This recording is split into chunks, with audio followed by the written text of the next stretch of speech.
Firstly, this resolution is very important, but as John Kerry said earlier today, it's a very important first step. It's the first time, as we heard, that the US and Russia have sat down together and come to an agreement on a political question when it comes to Syria. They've agreed on humanitarian and chemical weapons resolutions before. This is the first political one, so it is very important, and it will set in motion that peace process that we've been talking about for months and even years now.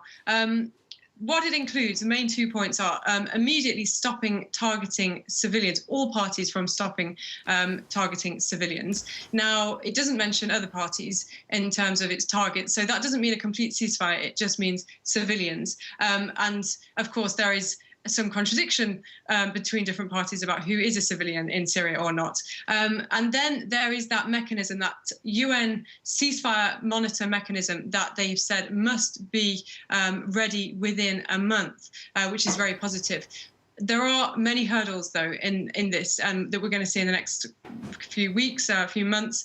When it comes to the transitional government that they speak of, that government hasn't been decided on, and there are many different countries involved in this with many different ideas of who should be on that government. And it's also the same for who is considered a terrorist in Syria.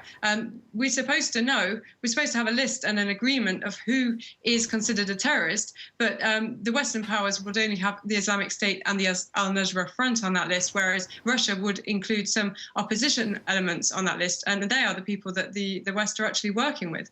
And as we were saying earlier, there's still no mention, is there, of President Assad's future? Surely that itself is sort of going to weaken this resolution.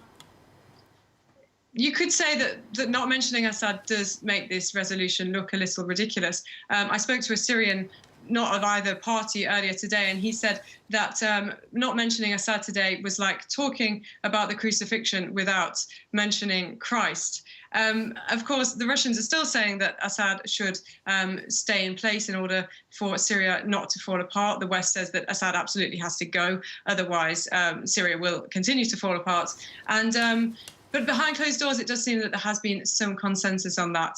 The Western powers have acknowledged that Assad is probably going to have to stay for a little while. And according to Western diplomats, the Russians have also acknowledged that he will have to leave. So the idea is that if they can actually agree on that major stumbling block, then we are making some progress.